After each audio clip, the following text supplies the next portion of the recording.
Hello, everyone. My name's Greg Gangi, and I'm happy today to be here with Alex Keros of General Motors.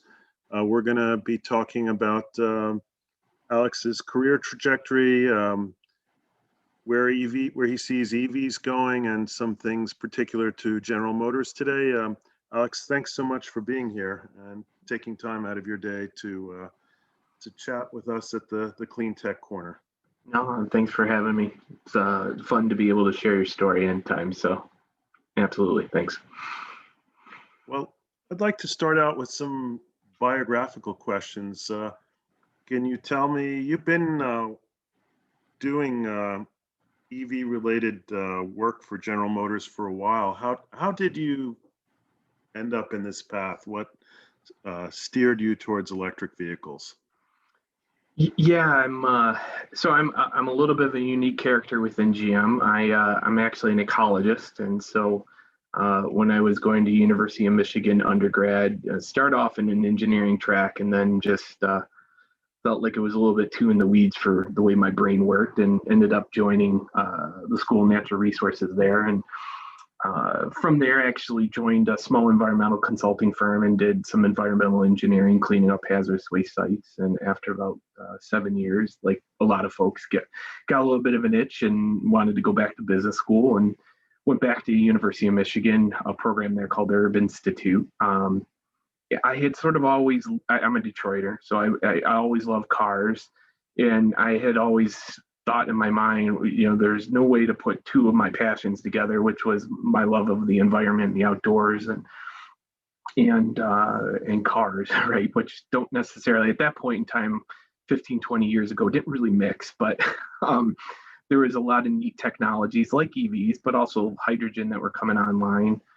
Took a couple internships when I was at the IE Institute at U of M with GM, and just fell in love with the culture here, and the sort of the goal and the mindset of how can you transform something internally that's been 80, 100 years in the making, and go after it. So spent my first years in hydrogen and helping to deploy some of the very first vehicles into customers' hands out in California, and then just a natural progression. We were getting ready to launch the Volt, and so they needed some help. So kept the hydrogen, added the EV side of things, and working with utilities and starting to think about infrastructure. And from there, did it from a programmatic point of view, and then pivoted a little bit to the policy side of things. Came back home after 10 years of being in California, and helped create Maven, helped shut down Maven. But I was responsible for the EV portion of how do you get EVs into shared use fleets, and so we learned a lot there. And then about a year and a half ago, came back to the product development side of EVs on the infrastructure and lead the team there. So not a very typical path, I would say, within GM. There are very few people bounce between, I would say, the traditional side of the engineering and public policy, let alone spending essentially 15 plus years in advanced technology here. So I've been blessed. I get to say, and I shouldn't, but I get to work on all the coolest shit that GM's ever done over the last 15 years, and that's a really special thing. So it's not lost on me. Well, that's great. And it sounds like in terms of your trajectory after graduation, those internships when you went back to graduate school were vital. They played a key role. Is that accurate? And were there other things that you think were really important that got you to where you are? Yeah, the first one was, I had sort of this mindset because I knew the IE Institute had this relationship with GM. And so it was like, I'm going after that internship, and thankfully I got it, which just proves to, hey, your passion does come through, right? When you're interviewing and those sorts of things. The second one, I honestly antagonized a little bit over going back to GM, because it's not often yet in grad school you get sort of two different internships, and I struggled with the other side. I was looking to go into the community and do some community building within the city of Detroit, and it was really attractive to me because I sort of had a sense I wasn't going to ever do that again in my life. And so I antagonized between what I would say I loved, which was cars and GM, and trying to transform that world, and then thinking about doing something that I probably wouldn't, at least for the majority of my career, be in a position to go think about community development work. And I did antagonize it. But yeah, I think going back was probably the right decision for me. And, you know, you don't often sort of identify your dream job early on, and some people have to play around with it, and I did it. And that's where ultimately the conclusion was, like, I really love this stuff. I'm so passionate and I care deeply about it. Taking a step away, I felt like I might lose an opportunity. So yeah, they were really important. And I also say my bosses during those internships were really important as well. They were great people within GM. I still interact with them. Some people might know Britta Gross, who left GM and now leads our Rocky Mountain Institute's sort of transportation side of things. And she's always been a mentor and a great sort of thinker and partner in my life. And she was one of the very first people I walked into GM and met. So that's really a good point that students should be paying attention, that mentors can make so much of a difference in your life and in your trajectory. I often say, particularly some of your first jobs out of school, pick your boss, not your job. Your boss is going to put you in a position to really help grow, and who's going to listen to you and who will help you understand and mentor you into the roles that you're going to do the best at. So you can always pick a job and you can always be fulfilled by that, but your boss is, you know, again, is probably going to live beyond that job and help you think about things. So yeah, it's one of my pieces of advice to folks coming out of school is be little, not disregard your job, but be a little less concerned about the role and much more about the people around you in that role who are going to help you grow. That's great advice. So I had a question about what would you tell your 22-year-old self, but it sounds like things just fell into place for you. It wasn't, once you got into graduate school, it wasn't a long, windy road. I had a benefit, and I would say, I wouldn't tell myself this, but I do tell other people along with be authentic, you know, and it's easy to say, it's sometimes hard to do, but really be open and honest, particularly with yourself, but the outside world. And I think being authentic, whether it's with your bosses or the people around you, sort of change that dynamic. You sort of land in the right place at the right time by being authentic, and don't overthink it, right? I mean, you think about just how your trajectory can go. And right now there's a young undergrad who's coming into GM, into our track program, and he's spending a lot of time trying to figure out the perfect role, the perfect job. And to me, it's just get in, learn, have fun, enjoy yourself, show your true self to others. And it sort of lends itself to people will find a way to make things happen. One of my profound things when I was not a little kid, but 16, 17 years old and looking at what I would do in life, I talked to somebody who said, hey, if you're the best at what you do, you're not going to have to worry about doing it. And that's obviously a lot of hard work embedded there, but it also, again, gives you an authentic piece of, hey, I care about this and engaged in it. So it's important that we remind ourselves, even my 44-year-old self at times, that those pieces of the puzzle are important. So. Thank you. That's great advice. And I have a question that might be a little bit harder to answer. Given your interest in EVs, why do you like working at a legacy company versus Tesla or one of these other new companies that are starting from scratch? Yeah, so if I'm being perfectly honest, you know, like GM was family growing up, right? And not that I had anybody in the auto industry. You know, my family was in the restaurant business, but this was my backyard, and you know, of course, you want to see those succeed in that space. So that was probably one of the pieces of the puzzle. But what solidified it was those early internships, and for me, a couple things. I didn't ever meet somebody within GM that I wasn't impressed with. There was really good people, even in times where the world looked at us and was, sort of like, I can't believe GM is doing these things. I never met those people, right? I didn't meet somebody in the company that I would be like, I blame you. You're the one that screwed it up, right? In fact, it was quite the opposite. Some of it was circumstantial and whatnot, and all the people were, some of folks getting towards the end of their career, but really looked at trying to mentor and trying to help and trying to engage. And sort of as a late 20 intern coming out of an MBA program, I looked around and said, where are the places I'm going to be really able to grow and have those people there to help me grow?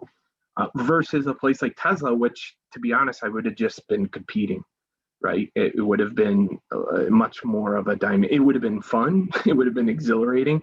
But I know myself, I put 80-hour weeks in now. I would have been putting 110-hour weeks in to prove myself, and it would have been fun. So I think I would have enjoyed being at a Tesla. I'm not thinking that, but for me, it was, hey, I can learn a lot from these folks. I actually can grow probably quicker and have a much more meaningful impact. And as a legacy automaker, it needed help. And I felt like I could help. I felt like I remember I was at the front of the board of directors, and they were asking me, like, why are you coming here? A little bit of the same question. And my question was like, why not? Why are you asking it that way? Right? Why are you acting like I shouldn't belong here? And oh, by the way, this is an amazing tech company who's doing amazing things and can leverage its brand. And so for me, that was somewhat inspirational. There was obviously a little bit of a challenge embedded in that, but it just felt right for me, again, back to being authentic. So. Okay. In that you're working for this very large legacy company, what have been some of the challenges though for you when it comes to trying to push the technology to innovate transportation? I think this applies to everyone. So I have to admit, the company I've been married to for the last 15 years is the company I know. So it's hard for me to judge against others. But I think the complexity of a very large company, regardless of legacy or not, again, maybe Tesla has it, maybe Apple has it, but managing the complexity and doing it in a thoughtful way is something that I both admire about us, but also recognize that there's challenges, right? If you think about what our goal is I need to put you safely in a car. You're going to buy my car. I have to put you in that car, send you to the moon, bring you back every day safely. That's how we have to think about it. And we have to do that for, 5,000 days, right, on a car. And your expectation is never have anything wrong. To do that, you need to be safe, and you need to have some friction in the system to make sure we're judging and making sure we're exposing any warts that we may have, or safety issues that we may have, and we have to do that in the development cycle. The flip side of it is when you're competing against folks that perhaps value more the growth side of their business than those types of details, it takes time, and that complexity you have to navigate. Legal, you have to navigate multiple functions and multiple organizations to be successful. So the outcome of that is, yes, it's there. Yes, for sometimes it's going to be frustrating, but those that can navigate different personalities and navigate different parts of the organization and can grow their network appropriately. So when I come in and I'm like, hey, I need your help, can you please find a way to make this work faster and smoother? There's some respect there to be able to do it. So I would say that's my one sort of never lost on me. My daily challenge is how do we go faster? How do we get through some of the complexity that exists with a company that needs to have some complexity, but at the same time needs to think creatively on how to reduce those barriers. And along those lines, I'm interested in the evolution. Combustion technology is pretty old. I guess you could say the same thing about EVs, but there's been a lot of work on combustion engines for a while, and evolution been kind of slow. I mean, it's been slow and steady, but now with EVs, it's like a race. There's so much. The technology breakthroughs have been incredible in such a short time period. What is it like within the company culture to all of a sudden be in this fast evolutionary race? So I might debate you over a beer if the gas engine has been slow to develop. I know when I was a little kid, you still had to pump the gas 3 times before you turned the key, right? And you had to hold that key down to be able to get it to crank. This day and age, you just turn the key and some electronic starter does all the work. So, I mean, I think there's still some work and development there, but you're right in the sense of the amount of just progress you're seeing as quickly as you are. On one hand, those of us who went through bankruptcy within GM, to be really transparent, that sucked. That really did, and then it came right out of it, and we had, an ignition switch situation, which again sucked, embarrassing. And sort of putting those things together, I think there's a group of us who just remember those things, right? I mean, it'd be easier for me not even talk about them in this space and go, okay, we have to do better. We have to go faster. We have to think more creatively in this space. And so there's a lot that I think we've created in that space. And in some cases, you've seen like groups like Maven be created, learned, and then shut down. It's easy to read a headline and be like, hey, GM failed, but the truth of the matter is how much we learned in that space and how ahead of the curve, to put it sort of 2 and 2 together. Maven still probably is one of the largest deployment of EVs into ride hailing that has ever been done. One of the benefits that have not really talked about is how much did we learn about a use case? A lot of miles, a lot of charging, a lot of that charging with DC fast charging.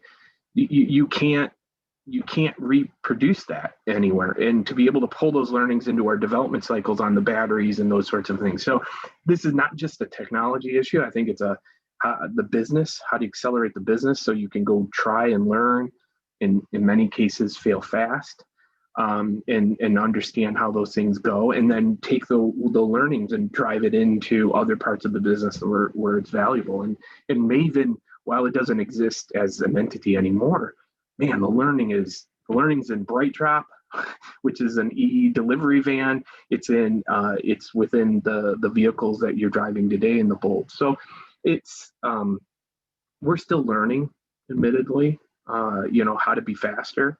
You look at the Hummer EV, right? The development cycle there was much quicker than ever anticipated. Had to deal with doing it remotely, right? Given the pandemic, and those sorts of things, again, accelerate your learning on how do you do this differently and quicker. And I lead the EV infrastructure space, and similarly, what I would say a year and a half ago, I sort of disagree with myself sometimes now, right? Looking at public charging and the importance of it, while it's used not as readily as home charging, I debate with myself, 2 years ago and say, yeah, you're wrong. You should have leaned in earlier. But that's part of, I think, understanding how to grow this space. And yeah, I spent a lot of time looking at history, and our forefathers did some really crazy things. Like Milton Hershey built a whole factory before he had a recipe for milk chocolate using dairy cows, right? And not to say we're even close to that in this space, but you got to be able to lean in, learn, pivot, grow. And I think GM's still in that space right now with EVs and doing a fairly decent job. So one area where you're really leaning in and growing fast is with battery technology. Your Ultium platform's a big jump forward, and I've read that you've signed a deal with an MIT spin-out, which will expand range and ultimately cut battery costs by 60%. This is really pushing the envelope fast. How quickly do you think it's going to take for EVs already often in terms of life cycle cost are as cheap as combustion, but consumers don't look at typically life cycle cost. They look at sticker price. When do you think we're going to get to sticker price parity? Oh, I have a horrible crystal ball. I on one hand, we're coming down that curve fast. So I mean, you're in the vicinity probably in the next 1 to 2 vehicle generations, right? So that's 5 to 10 years. The flip side is you might not quite get there ever, and that might be okay, right? Because you're creating more value that the consumer is willing to pay for it, and that's been to date my perception of where this industry is going. Building an ecosystem that is better than the current one is going, it needs to be valued more. And we spend a lot of time looking at the vehicle itself, but to your point, how do we help people understand, hey, I'm going to give you 15 minutes back every week because you don't have to stop at a gasoline station, right? And as my wife sort of taught me, I never had to stand out in heels in the snow at a gas station ever again. I can pull into my garage. Now, not everybody has a garage, and we need to figure out how to create those benefits across all consumers. But I think you're going to start to see it, and fleets are going there too, to your point, who value that life cycle cost a little bit more than an individual.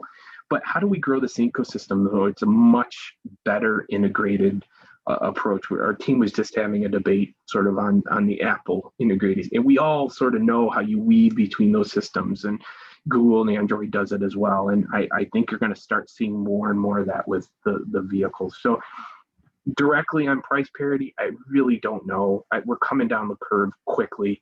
And it's also this balance between, do we give the customer more of what they want? Right? I can make an EV right now that's affordable, but it's going to be 150, 200 miles. We know it's got to be 300 miles plus for consumers to do it. So are we taking those cost savings and driving it into the consumer experience? Or are we taking those cost savings and giving them back to the consumer? So that's the sausage making that the industry is in over the next 5+ years. But I still think we can create this ecosystem that weaves really nicely between home charging, grid integration, and public charging, workplace charging, the car itself. You think about it, it can become an asset for the grid, but it also can be lose power at your house, and you can do bi-directional charging.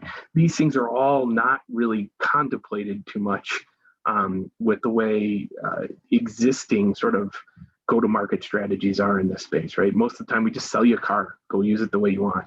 Thinking more about how do you weave this customer experience together is certainly on the horizon.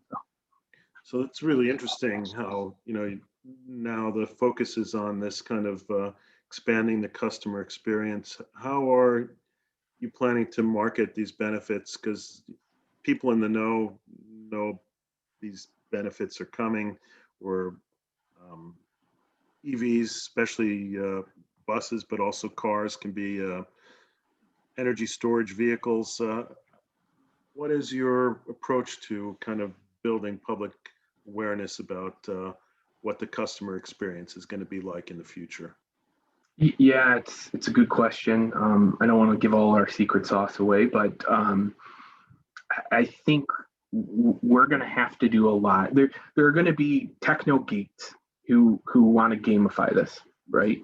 And we're going to have to sort of play to those folks who really want to be an active participant in a lot of the stuff. I don't think there's going to be a lot of those. It's going to be me, admittedly, but I think there's going to be a lot of folks who really just want the benefits and not any of the hassles of thinking about it. So I think, the other side of this sort of gamification techno geek is going to be the set and forget person. So we're going to have to make it really easy to say, hey, and this is where I think partnerships with utilities and other things will start to blossom much more than they ever have, is, hey, I'm going to do a virtual time of use rate for you, right? I'm going to do it in the background on your behalf. You're going to have control of it, right? If you need X, Y, and Z. Maybe I'm going to stop charging at 4 p.m. because that's what we're going to work on. And maybe other times I'm going to start charging or discharge into the grid at 2 p.m. because there's value. But you're just going to give me some blanket sort of proof to be able to go do that. So I again, my crystal ball is horrible, but I think you're going to see sort of those types of bookends. There are folks who want to play and actively engage, and there's going to be a lot of people who are going to say, hey, just do it for me and let those benefits come in some form, right, back to me, whether it's access to free charging or you get discounts rates here or something along those lines. And so I think the latter, that sort of set and forget, is going to be a much more active engagement. Now, we're going to have transparency. We're going to have to make sure people, when they enter into the system, understand what they're doing. We're going to have to remind them and notify them on a daily basis that these things are happening, so that they're doing it. But utilities right now struggle with time of use rate adoption, right? What if they struggle because customers don't know how to understand it? What if us in the utility did that on behalf of the customer? We understand it for you, and if we get it right, all the benefit to you. If we get it wrong, we'll take the risk, right? And really create some of those 1 + 1 = 3 opportunities. That's really interesting in terms of can expect big changes also on the utility side, something that's been without change for a lot of consumers in parts of the country like North Carolina, where we haven't deregulated at all, like let's say Texas. Yeah. Let me ask you about some things about EVs in general. What do you think today are still some of the biggest misconceptions? Well, the biggest problem is the misconception. It's the lack of awareness, lack of education, consistency, and notwithstanding, we probably hold some responsibility for helping consumers understand that. You still have a whole bunch of folks who sort of have this notion that an EV is limited in capability in terms of range or performance. I kudos to Tesla. I mean, they certainly have blown up for those who are paying attention to the performance side of things. But I think more and more, again, car guys, right, are seeing the light of like, oh, wow, this thing's fast, and you get instant torque, and it's a lot of fun to drive, and all the performance there. There's a lot of folks who think the ecosystem is more complicated than it is, right? They think getting home charging might be problematic, finding public charging is problematic, but the truth is, getting home charging is relatively easy, but we're going to help you. And so, for example, a first of its kind, we announced with the upcoming Bolt EUV, we're going to give free home charging installation. So nobody else has done it. And the reason we're doing it is there's a lot of consumers who are sitting on the sideline who've told us that's a big concern for them. So like, let's go test. Let's go see how people react to getting essentially a NEMA 1450 or a dryer plug installed in their garage for free, so that you can make this happen quicker. Public charging, right? Most people think there's not a public charger around them.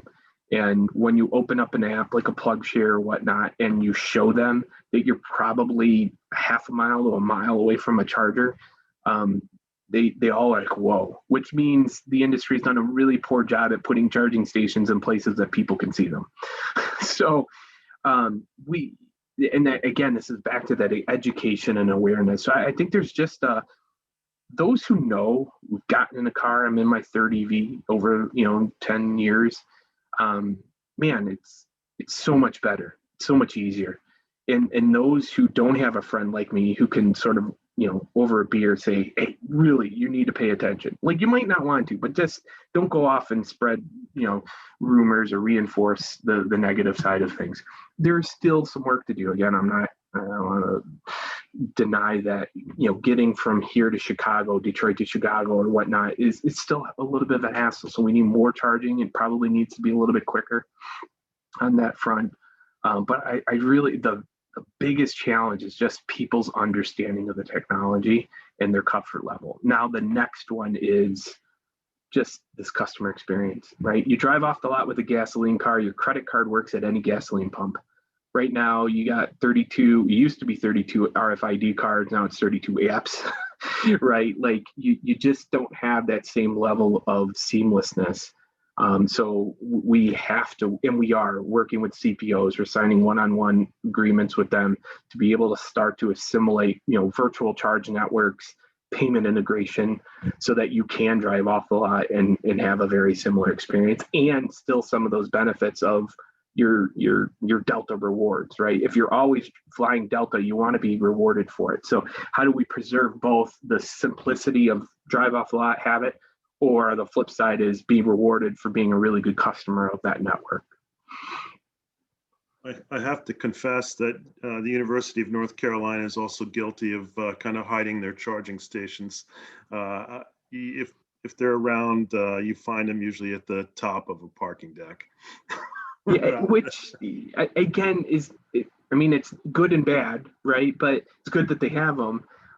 It's not bad that it's up on the top of the deck, but just how do we get people to understand? And again, it's on people like me to open up my phone and be like, hey, it's right here, right? And people recognize it. So we're our relationship with EVgo that we announced last July to add additional 2750 stations. One of the big things that we're doing is we're putting them in places that the cars are already at. So your grocery store that you always go to, and some of us still go to the grocery store, others go to pick it up, but you're still there for 10, 15, 20, 45 minutes, and putting charging where the cars are already at in a very visible place to, so most of us are going to grocery stores on some level and seeing it and going, oh, wow, it's right there. I know it's there. So we are working very closely with them to help sort of expand that and really have an awareness piece of getting those charging stations out, in the ground and available to customers. That brings me to my next question, which is policy related. And we have an infrastructure bill possibly coming soon, or at least it sounds like there's a good chance of it. The Biden administration's been talking a lot about how to support EVs. What does General Motors want to see in terms of policy, and especially in the infrastructure bill? What would make General Motors happy? So I always said this is about, again, family restaurant. So I'll liken it. For this to work, it's got to be a good recipe, right? And for a good recipe to work, you have to have multiple ingredients in it to work. And usually it's regionally tailored, right? The value of a carpool lane in LA is, maybe the broth of that recipe versus, some other locations. So long and short is we need a variety of programs and policies that help drive forward the industry, and it's got to do it in a sustainable way. And when I say sustainable, both economically as well as environmentally, like both have to be in play. Now, the good news is I think EVs line themselves up really well in that space. So when you think about hierarchy of needs in this space, like to use that analogy, at the very bottom of the pyramid, the base of that pyramid has got to be stuff. I need to have access to charging. So if we are all very committed to growing the network of EVs, we need to grow the network of EV charging. And that scale is probably pretty significant, right? To be able to do it. Now, the pace at which we do it is going to be dictated by the market. And that's the role that, particularly the federal government can play to help tell the world, hey, this is our goal and here's our pace, right? So the need to put in charging stations is pretty significant. You can start with existing tools like the infrastructure tax credit, 30C. You can create some clarification on that. The Biden number of 500,000 charging stations is probably a really good number for only so long. We need to think about fleets, right? And helping those guys come along. We need to think about the grid and ensuring that the grid can also be upgraded in parallel. Now, the good news is most evidence says even with unmanaged charging, your 35 million vehicles worth of charging availability or grid capacity. Similarly, if you manage that charging and really start to do the cool stuff, which is, hey, the wind's blowing or the sun's shining, start charging my car. And we believe you can do that pretty seamlessly with vehicle telematics and connectivity. You start to grow those things so that you start to hear my notion of like, it's not one thing, right? Maybe at the bottom is the stuff, But as you start to think about the platform integration with renewables and those sorts of things, they all really do matter. And so we need all of the above strategy, get the stuff in, but let's start to think about things like managed charging, actively helping customers charge when it's good for the grid. In California, that's 2 p.m. because the sun's shining, right? And they have an overabundance of solar electricity. So that means we have to think about workplace charging. That's a lot different than Michigan. I can tell you, we see the sun far less. So like, but people in Michigan have, if you're familiar, right, the MIT, everybody goes up to Traverse City, which is the tip of the MIT. And if you don't have a stretch of charging stations for those 300 miles, nobody in Michigan will start to absorb it, right? So again, another piece of our recipe in sort of the regional Midwest side of things. So I think that's how they're approaching it. I think they're looking at it as, here's the federal sort of, guidelines and sort of approach to things, how we want to approach it. And then you start to layer in, the state and the local, and you have to see things like, building code improvements to help, plan for the long term and those sorts of things built in there. So there's no shortage of stuff that could be thrown in to the potpourri, if you will. So it sounds like besides this stuff, the digitization of electricity is going to be really critical. Yeah, I mean, a smart grid obviously is good for all of us. I was explaining to somebody internally where they were like, oh, okay, so the grid measures it and they understand what, your vehicle just did in like a V2G situation or vehicle to grid situation. I said, yeah, no, right now, distributed energy resources are telling the grid exactly what they delivered to the grid. That sort of embarrassing for the US, or at least maybe we'll flip it around. Maybe it's an opportunity to get really smart on how do we do some of these things, which I think we will. So this brings me to my final question, because then I want to open it up to the audience. But and this might be pretty simplistic, but I imagine when you're creating a new product, you're trying to scale it up, that for a car company, your domestic market is where you're going to scale. You're going to develop your product, and then you're going to hope you can sell it in places like India. Do you feel perhaps at a bit of a disadvantage that in Europe and China, they're pushing EVs so hard that their domestic markets are going to grow much faster, and then they're going to be able to reach out quicker to other parts of the world? Is it a disadvantage here that the US has been not pushing very hard at the federal policy or even state level there? I remember Georgia had some neat policies for a while and they went away. And so did the market, for that matter. So yeah, I don't think that is at the entire forefront of our decision making. I'll say it that way. I even like with the pandemic, we bet into the risk, right? The things were happening and we were looking at it from, hey, where do we want to be in the long term? And BEV programs are probably going to be where we're at. So let's invest more there quicker versus some of our ICE programs or internal combustion engine programs. So, maybe there's some disadvantage embedded in there. At the same time, we're a global automaker. And I think, obviously have a very large presence in China, no longer a presence in EU, but I also think that we see the world globally, right? And to your point, certainly local policies, the U.S. local policies is meaningful, but I haven't seen anybody in the trajectory of where GM has been going over the last 12 years, sort of judging that as, a top 5, right? I mean, it's in the lexicon, but our investment in EVs has been long and it's been committed, and we've been growing our experience. And it's sort of like Tesla and everybody else to be open, but the truth of the matter is GM's long been in this game. We've invested in 50 state vehicles, not compliance vehicles. We've been trying to grow our understanding. We have one of the probably North America's largest battery lab, right?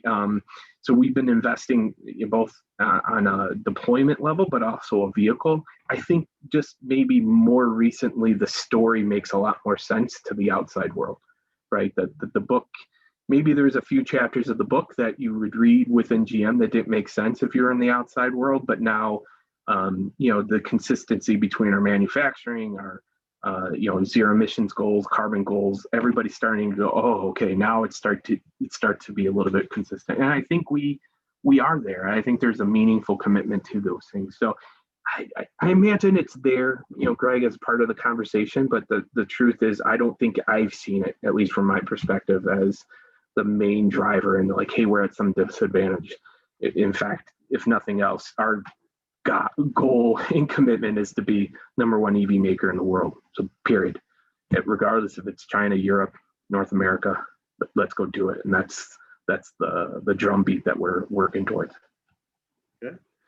Well, thank you so much, Alex. I'm going to open it up to questions now. I see we've got 2 questions already. Unfortunately, they come in when they come in through the Q&A as anonymous. But first question is, will GM push to update and connect our existing grid since our existing system will not support EV in large capacity?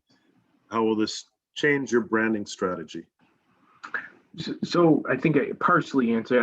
I do take a little bit of defense of our existing grid. I think there is a fair amount of capacity that can be done, and the grid is always grown with load, right, with HVAC and other things. So my sense is that the grid will be able to do that. Now, that's the easy answer. The more complicated answer is I do think GM sees himself and has since EVs were deployed. We've had long-standing relationships with not only utilities, but the utility groups like Electric Power Research Institute, Edison Electric Institute. We do see a role for ourselves and to actively participate and help shape the regulatory space in there, because it is a very complicated, interwoven, to your point, Craig, about deregulation, regulation. Are you deregulated transmission, retail? How do you interact with rules like FERC 2222, where DERs will be able to play more broadly, if you will, in the independent system operator sort of role. So I do think we have a role, and I do think we've had a role, particularly on our manufacturing side of things already. And I'm going to get it wrong, but we're one of the largest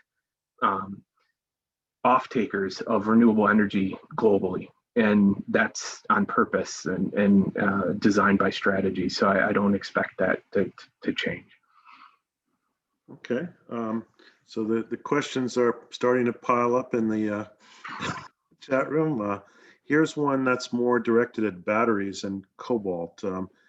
This person would like to know if GM is making plans to find alternative sources of cobalt, reduce cobalt as a result of human rights issues in the DRC. Yeah, so chemistries are evolving.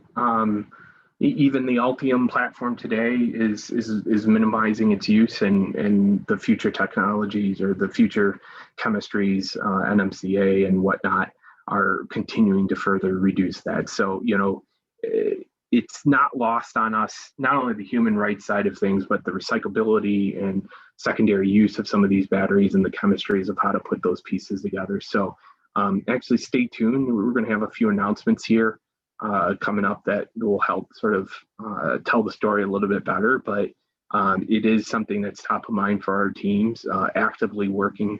The other side of it, reducing cobalt actually helps the pricing too. So these things are not disassociated with each other. And then also there's, different chemistries have a better applicability for different applications, whether they're medium duty or light duty.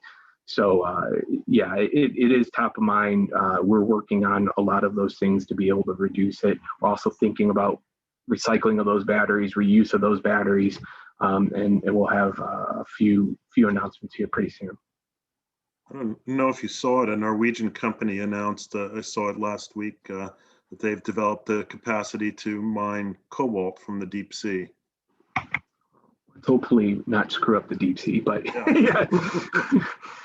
There's enough of that happening for the Netflix watchers out there. So I have a very student-oriented question here. What are some ways for students to get involved in working on EVs with GM or other car companies? Yeah, there's no shortage of stuff to do, man. So if you find people like me, either through these channels or even through LinkedIn and others, and you're curious and you want to do things, I can come up with projects for you pretty quickly.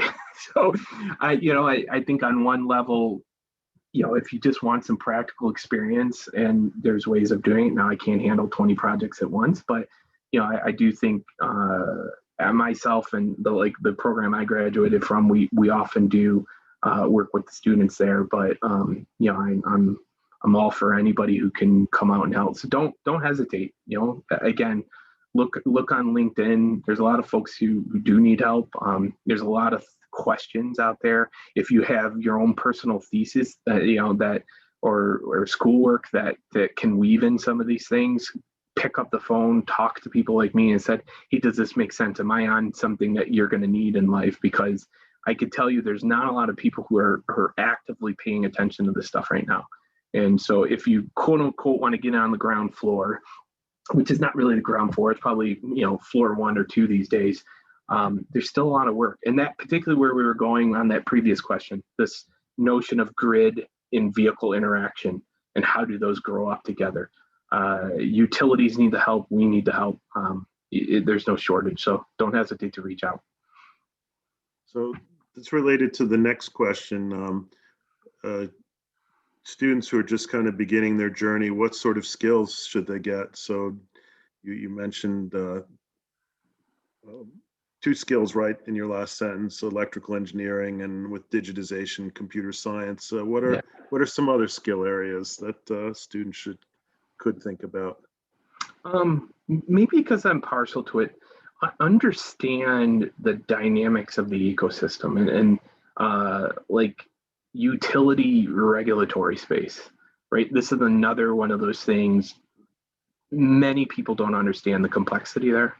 And just having even some of that basic knowledge, if you could sit down with me and really quickly sort of get to the notion of, okay, here's how a rate tariff is going to be designed, and the rate tariff is redundant, but here's a tariff. How do you start to think about exporting power to the grid?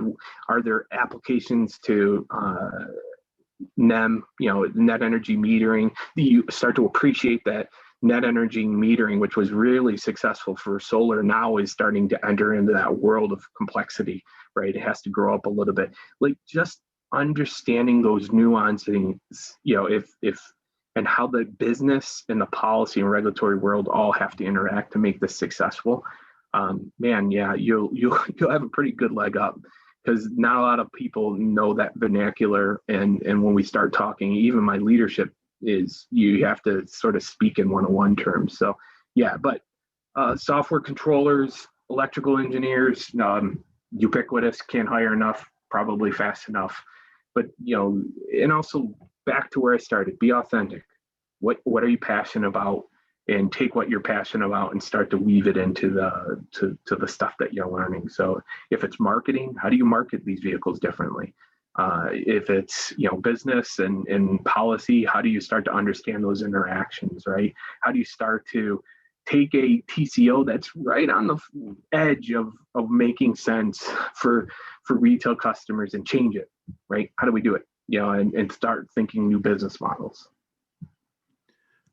So the next question I'm going to tweak a little bit. It seems to be about maturity of this market and whether it's related to kind of the stuff getting right, the charging infrastructure, the grid.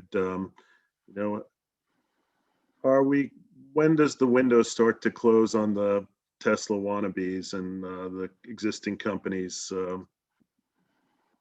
kind of lock in their advantage? I don't think I know, but what I can say is there is going to be a lot of fleshing out of how this market grows up still, right? And is a kilowatt hour a commodity when it's out in public, or is there something unique about it, as an example, right? And can you couple that experience? I ask our team, I challenge our team. I'm worried about that charging station. I just got done telling you all I care more about that stuff. But once they arrive at that charging station, I have them probably for 30 to 45 minutes at a DC fast charger, right? Maybe less. Do we want to think differently about that time? Do we want to help that customer fill that time? Are they doing papers? Are they grading papers? Are they, I think there's probably still a little bit of fleshing out on this. I imagine 30 years from now, it's a commodity, right? It's the way we look at gasoline station, and maybe a few of one unintegrated experience space. But I mean, even Tesla is not a great Tesla experience when you're not at a Tesla station, right? So I kudos to Tesla for that really integrated approach when it's theirs. But we're all sort of in that same spot. And so if even if Tesla wants to grow, I think they have to think, and I'm presuming they have to think about how do you create experiences at other stations. So I imagine that means it's all fleshes itself out over the next 5 to 10 years as more and more mainstream customers come along. And again, things like digitization. I got my app. I want one app. I want probably it to be tied to my, Apple Pay. One time, don't have to think about it. And for those that we talked about, right, who are going over and over again, they probably want to be rewarded. So that probably has a fair amount of fleshing out still yet to do over the next 5-10 years. Okay. I've got a question that probably comes from somebody with a geology background. They want to know what GM is doing to prepare for the critical rare earth metal situation, and do you believe this shortage will affect the ability to lower the prices of EV? Yeah, again, not my entire expertise, so I don't want to overstate, but it's back to where I was going, really thinking about chemistries, thinking about next generation chemistries that start to reduce. Again, the benefit is like cobalt and those sort of things. There's this triangulation of, reducing the environmental piece of it, reducing the social impact piece of it, but also managing through the cost structure side of things. So there, you talked about the MIT group. There is a lot of look and a lot of efforts. We have, this battery lab that does a lot of analysis on different types of applications. I can tell you the Altium platform, while it's great, is not going to be static. It's designed to grow. We're doing things like our battery management system is wireless and actually can take a module from year 1 and a different chemistry module in year 5 and actually make those work together. So we're thinking about how do you design a very flexible platform as it grows up. But again, back to, I can't say much, partly because it's not my expertise, but also just not my swim lane to be able to. But it is top of mind across the board of how do you reduce those impacts. GM's brilliant because we've managed supply chains for a very long time, right? That's one of the benefits that we can bring to the table. So we have teams who are looking at it from that perspective. So, thank you. And we've slightly gone over our time, so I'll make this one our last question. So actually, this time the person's name did appear. Jason wants to know. He says that you mentioned policy isn't one of the top 5 items guiding company action, but he wants to know if you think policy could play a role in terms of how fast consumers adopt EVs. For clarification, I said what's happening in China and Europe isn't entirely guiding the decisions at home. They are. So I want to say policy isn't. There are certainly policy measures that are. ZEV mandates impact our decision, and that's probably not number 6, in the near term, to be really transparent. So it's more about that related question about how, markets outside of our home are impacting it. But I do think in the near term, where for consumers, as we were going, that recipe has to work. And most of us, I like to say, we have sort of somebody who's right-brained at home and somebody who's left-brained at home, right? So there's somebody who's worried about the money side of things and making sure it works, and then there's other folks who are looking, hey, this is good for the environment. I like this. Corvettes don't make sense, right, financially, but people buy them. So I think the long and short is, yeah, I do think incentives will matter, particularly in the near term. As we ramp up, and not just incentives for vehicles, but other, infrastructure development and other sort of things. How do I get a multi-unit dwelling, an apartment complex, manager to get charging installed? He's not going to do it on his own for the most part, unless he's an upscale apartment and he's got people who are asking for it. So we have to have a suite of incentives that back to that recipe to really address some things that are both near term and I would call it a little bit farther out. So consumers do look at it, and for that person who I'll call the right brain, who is thinking about the numbers, it can go, oh, okay, that makes a little bit more sense, or it makes it a little bit sweeter for me to make those decisions. Well, Alex, thank you very much. This has been great. I really appreciate it, and look forward to connecting again in the future. Yeah, no, I think thanks everybody for good questions and not shying away from some of these difficult things, but at the same time, appreciate being able to tell my story too. So thanks. Thank you so much.